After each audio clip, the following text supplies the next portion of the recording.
¿Cómo están, queridos amigos de Magallanes? Esto es Escenario Social, como siempre, los días sábados, eh, y acompañado permanentemente, ¿cierto?, de esta dupla ganadora, Cristian García y Alfredo Fonseca Mijón. ¿Cómo están, muchachos? Hola, gusto de saludarlo. Gracias por lo de dupla ganadora, Manolo. Saludo a Alfredo también y bueno, y agradeciendo a la radio que nos permite, ¿cierto?, salir a través de todas estas señales que tiene, ¿cierto? Y al público, pues, agradecer al público, ¿cierto?, que nos soporta muchas veces, ¿eh? Sí, hola Manuel, hola Cristian, gusto saludarlos a ambos. No sé qué quiere decir eso de la dupla ganadora, pero bueno, se agradece de todas maneras.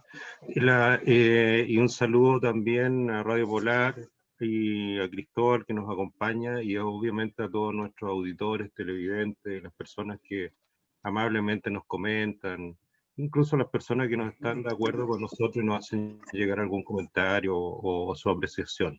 Así que un saludo para todos y obviamente ojalá tengamos un buen programa hoy, un programa de análisis, porque eso es lo que hacemos en el fondo.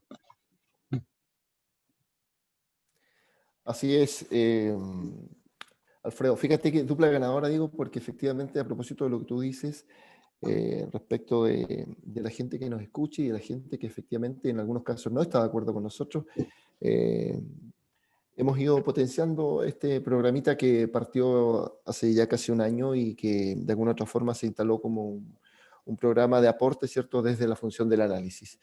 Eh, Evidentemente que el saludo y el agradecimiento permanente a la plataforma Polar, de Polar Comunicaciones, a Cristóbal, que siempre hace posible que nosotros estemos al aire, eh, y a la gente que normalmente tiene la paciencia, ¿cierto?, de oírnos, la gente que en este minuto va transitando, ¿cierto?, a los distintos destinos de la ciudad, en los distintos destinos de la región.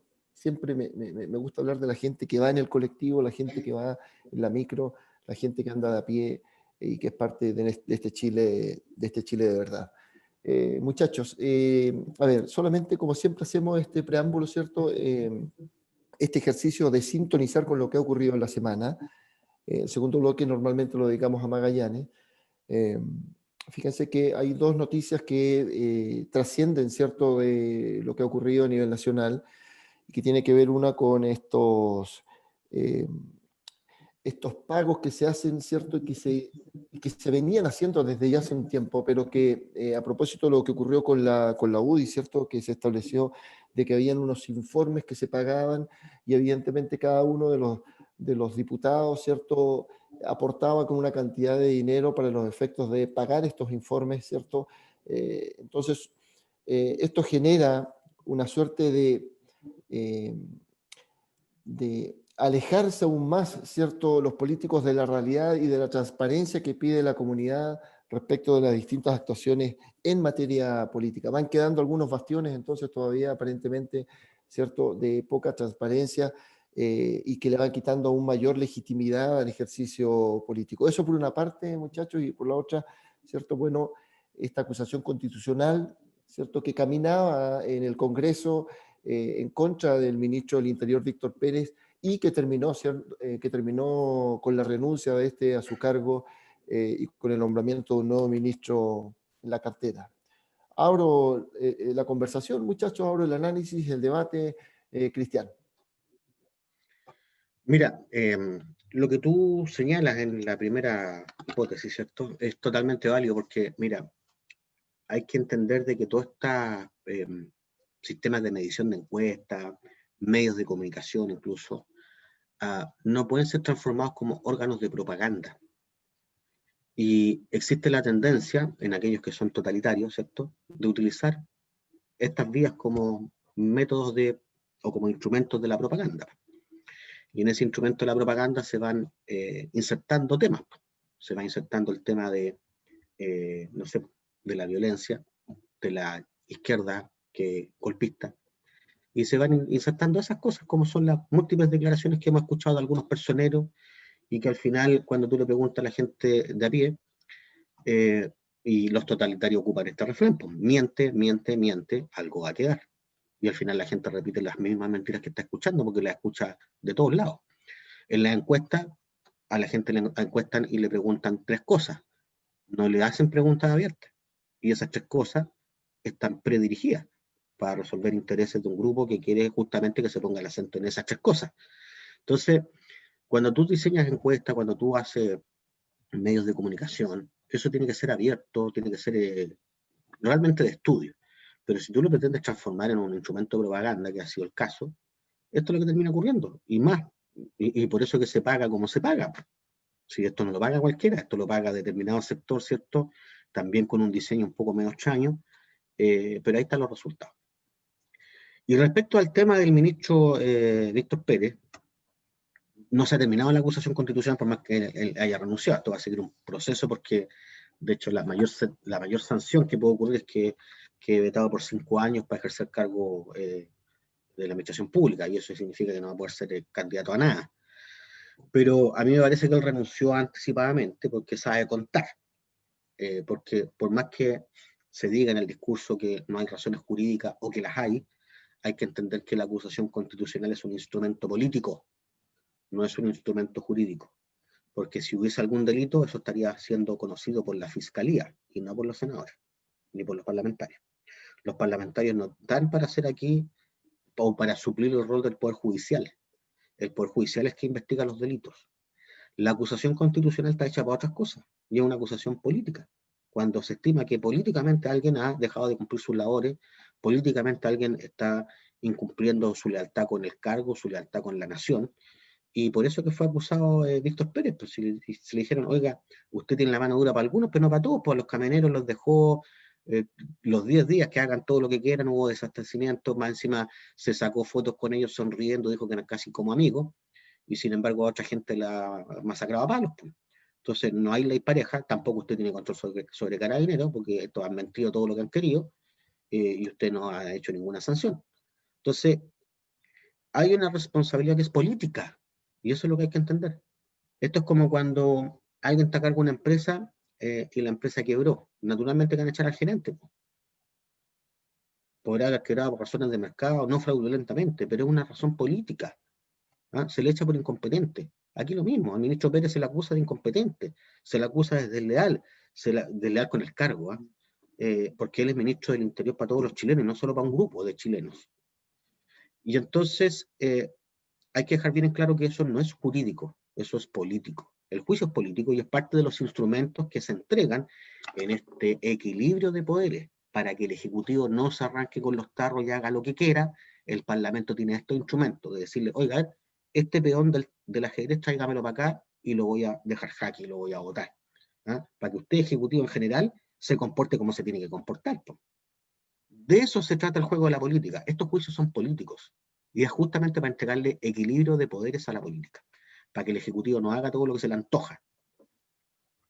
Eso. Sí, sí, que interesante lo último que acabas de decir. Bueno, interesante en general tu reflexión, Cristiana. No es que le esté quitando mérito a lo que dijiste antes, pero fíjate, qué interesante lo último en el sentido de que esta es una acusación política. Entonces, hay mucha gente, yo he visto muchos tweets, mucha conversación a través de los WhatsApp en distintos grupos, ¿cierto? De que habla de que van 9 acusaciones, 7 acusaciones, en fin, el número da lo mismo, pero es una acusación que está instalada precisamente para equilibrar el ejercicio del poder.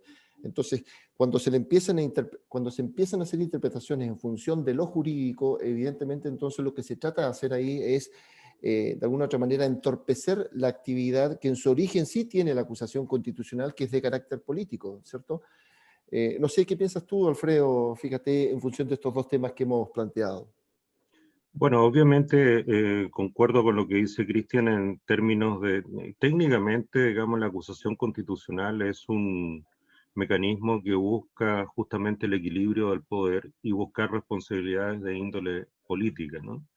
Es un juicio político en el fondo, en otros países tiene otro nombre, etc. Pero no nos detengamos en eso, sino que yo creo que aquí hay una situación mucho más compleja. Yo creo que estamos viviendo una polarización, no en el país, hay que distinguir dónde está la polarización. La polarización no está en la población, porque para eso se manifestó en esa diferencia de 20-80 la población, digamos. La población tiene relativamente claro lo que quiere. Polarización significa que existen dos polos que se contrapesan. Donde hay polarización, sí, es en la opinión política de la visión de la política chilena, digamos, de los actores de la política chilena. Y la verdad que ahí hay una situación bien especial que tiene que ver fundamentalmente con el gobierno. El gobierno está jugando a los descuentos y por favor que nadie se moleste por esto. O sea, yo creo que cualquier analista relativamente serio va a concordar con esta opinión. Está jugando a los descuentos, o sea, no tiene ya capital político. Una de las cosas más preciadas que tienen los gobernantes del capital político y que gastan durante su mandato. Y da la impresión de que este gobierno ya se gastó todo el capital político que tenía.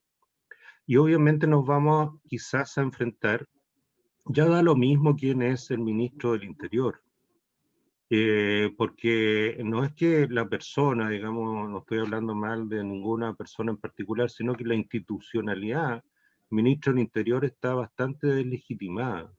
Entonces da lo mismo que sea quien sea el ministro, para muchas personas, el ministro del Interior. Seguramente ahora asumió el señor Delgado, que es un exalcalde, y es muy probable que tengamos otro ministro del Interior, no sé, no es que yo desee eso, pero yo creo que para allá vamos, digamos. Entonces, y es muy difícil generar un compromiso, un cambio de agenda en un gobierno que ya está con su capital político quemado, le queda un año, digamos, de ejercicio, con mucha crítica interna, incluso dentro de su propio conglomerado, con la fila bastante desordenada, por así decirlo, de los compañeros de curso. Y la verdad la verdad que es una situación expectante. Y la otra cosa que yo creo que le faltó al gobierno, que pudo haber tenido yo diría la manivela para haber dirigido esta situación, es que debió haber sido un gobierno reformista, debió haberse adueñado de la reforma constitucional, incluso pensando que la reforma constitucional, perdón, o la nueva constitución llevara el nombre de Piñera, digamos, la constitución Piñera. Entonces, pero no fue eso, sino que un cierto sector de la derecha, no todo obviamente, se asiló en una situación media así conservadora, ultramontana, así, digamos, que nada se mueve como los viejos católicos, digamos, en que no había que renunciar a ninguna cosa doctrinaria, y se olvidaron de vehicular ciertas reformas. Hoy día todavía tendría la posibilidad el gobierno de adquirir una cierta legitimidad al ejercicio, pero tendría que ser un gobierno extremadamente reformista. Hay ministros que yo creo que tienen ese pensamiento, como el ministro Briones. No sé si ustedes saben que el ministro Briones encargó un estudio al Fondo Monetario Internacional y a la OECD, justamente para terminar con las exenciones, alguien podrá estar de acuerdo o no, con las exenciones tributarias de este país. Vale decir, para poner en el microscopio todo lo que tiene que ver con la renta presunta, todo lo que tiene que ver con las leyes de zona franca, y así lo ha dicho él en un programa de televisión, y todo lo que tiene que ver con el beneficio al impositivo que se le da al sector transporte en este país. Entonces, hay un cierto atisbo de reformismo, digamos, reformismo que se hace para algo, pero todavía es muy incipiente. Eso es lo que yo pienso, Manuel, yo creo que se asiló en un conservadurismo ultramontano, digamos, que no le ha permitido ver y conectarse con la realidad. Sí, mira, tú señalaste un concepto ahí que tiene que ver con el capital político, y en el programa pasado nosotros conversábamos eh, de en qué posición quedaba el gobierno, ¿cierto?, respecto a este cambio de gabinete que se había hecho en función, ¿cierto?, del rechazo, o tratando de fortalecer la figura del rechazo. Bueno, ya todos sabemos el resultado del plebiscito, ¿cierto? No hay mucho que decir. La sensación que me queda a propósito del análisis que ustedes han hecho, muchachos, es que el poder está instalado en otro lado ya. El poder desde el punto de vista de la actividad que le resta al Ejecutivo, ¿cierto?, en este último periodo de en este último año probablemente de gobierno. El poder está instalado en Te otro lado. interrumpo, pero tampoco, Ya, perdón, no, te dime interrumpo, nomás. perdón. Una cosa, hay que tener cuidado con eso del poder, porque tampoco el poder está instalado en la oposición, o sea, eso para que un poco, no sé, complementar tu análisis, digamos.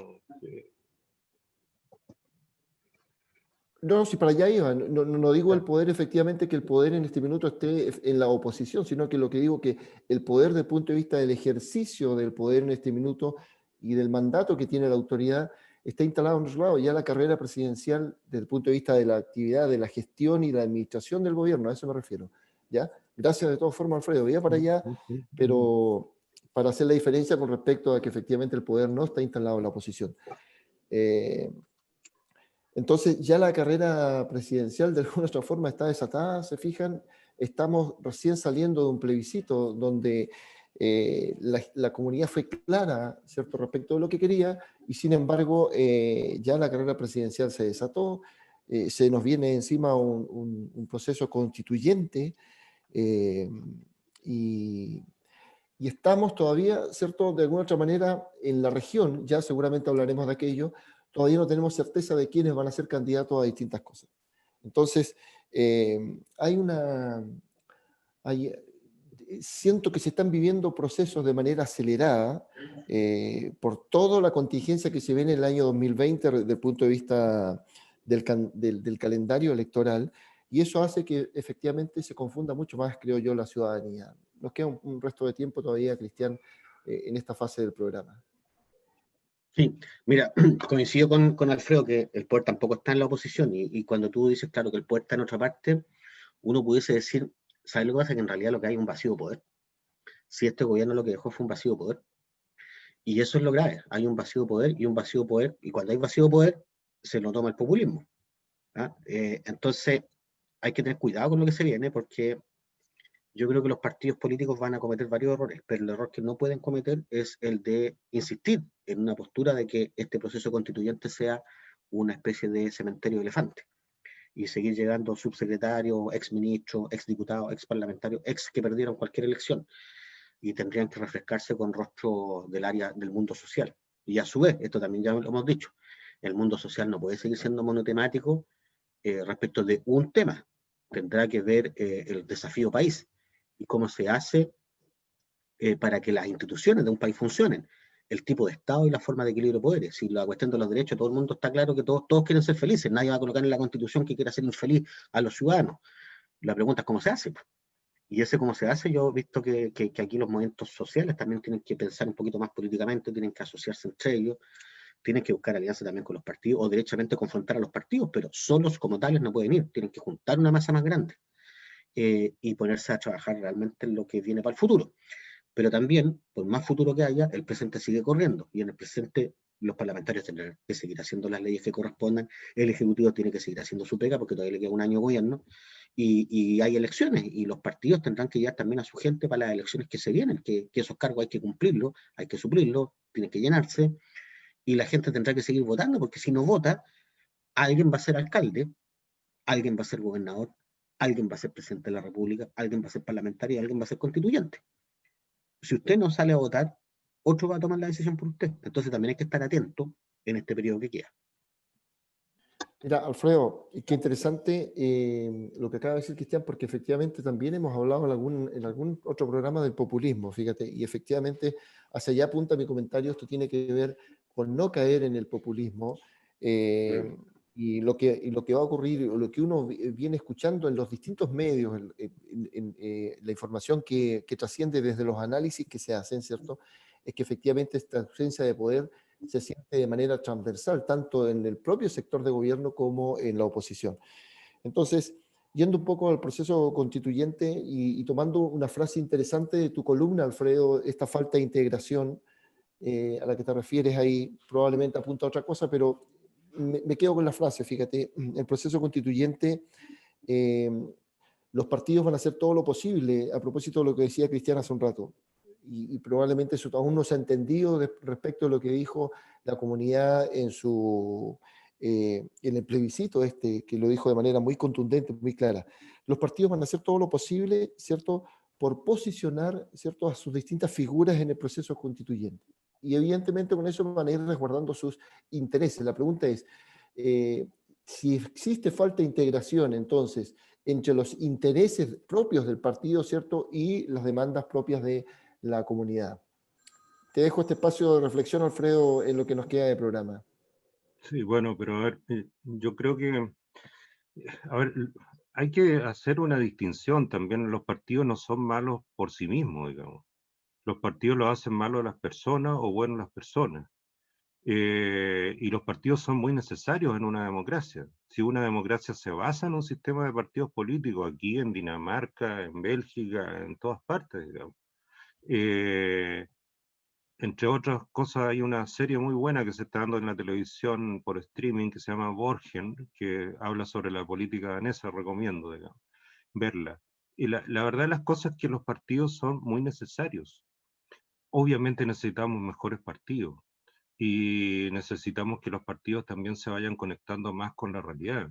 Porque si no tenemos partidos en una democracia, o movimientos que se transformen en partidos, lo que vamos a hacer es justamente promover el populismo. Y ejemplos de populismo tenemos mucho. Una vez que los partidos se deslegitiman, pierden el contacto con la realidad, pasan a gobernar, a ser gobernados solamente por por su camarilla más prominente, digamos, entre comillas, obviamente, digamos, le damos el paso al populismo. Y eso ha sucedido en Chile ya. Sino, nosotros también hemos tenido gobiernos populistas, digamos, de señores que venían a barrer, digamos, la sociedad con una escoba. Yo obviamente no había nacido, pero he leído la historia, etcétera. Entonces, el tema es que, ¿para qué hablar de otros lugares en Latinoamérica, no? Venezuela, sigamos hablando, digamos, de otros países, digamos, en que México, en que el populismo, digamos, incluso ha gobernado largos periodos. Pero lo que tenemos que hacer acá es que yo diría una especie de nueva simbiosis entre los partidos, sus comunidades, la dirigencia de los partidos, que ojalá se vayan renovando, y la conexión con la realidad de la comunidad. Y también que los partidos empiecen a llamar o empiecen a abrir la puerta para airearse un poco a ciertas figuras prominentes, como por ejemplo del mundo académico, intelectual, artístico, empresarial, etc. Por ejemplo, se dice que el profesor Agustín Esquella, este gran filósofo del derecho chileno, va a ser o podría ser constituyente. Ojalá que lo sean, sería un lujo tenerlo como constituyente. Y que un partido le está ofreciendo ir en un cupo independiente. Yo creo que por ahí va la fórmula, digamos. Por ahí va la fórmula. Y también hay que tener cuidado con esto de los movimientos sociales y hablar de los movimientos sociales, etcétera, porque una sola reivindicación social no, no sirve para hacer una constitución. Una sola reivindicación social no sirve para gobernar. Entonces tenemos que tener cuidado con eso. ¿Que son necesarios los movimientos sociales? Claro que son muy necesarios porque manifiestan una opinión sobre un asunto determinado, que puede ser el tema previsional, el tema medioambiental y otros, digamos. Pero, digamos, una sola opinión aislada no constituye la materia prima para una constitución, ni constituye menos la materia prima para un gobierno. Entonces yo creo que hay que guardar ciertos equilibrios. Lo que sí hay que incentivar fuertemente es la participación y tendremos que tener mecanismos para que los partidos estén conectados, para que esas personas que sean elegidas constituyentes, ojalá, no sé, formen un sistema de cabildo, asistan a las comunidades, recojan lo que se está pensando, etc. Y que no sean personas que van en comisión de servicio de un grupo X de presión o un grupo empresarial de X, que lo manda en comisión de servicio para poder proteger sus intereses, porque eso sí que sería pernicioso y engañoso, digamos, para todos, o sea, para toda la comunidad, digamos. Esta gente que va con una suerte así yo diría, de viático o como de representación o en comisión de servicio para satisfacer mezquinos intereses, digamos. De eso no se trata justamente una convención constituyente. Así es, mira, Alfredo, qué interesante, se nos está acabando el tiempo, mira, de esta primera parte. efectivamente me quedo con un concepto tuyo que tiene que ver con que los partidos políticos efectivamente son necesarios, pero creo que también es necesaria una renovación, de manera que exista, ¿cierto?, relación entre las demandas efectivas ciudadanas, ¿cierto?, y una real representación, sobre todo en este proceso constituyente que va a comenzar. Bien, vamos a ir a un corte, ¿cierto? Y volvemos. No se separen, por favor, sigan con nosotros. Esto es Escenario Social. Gracias.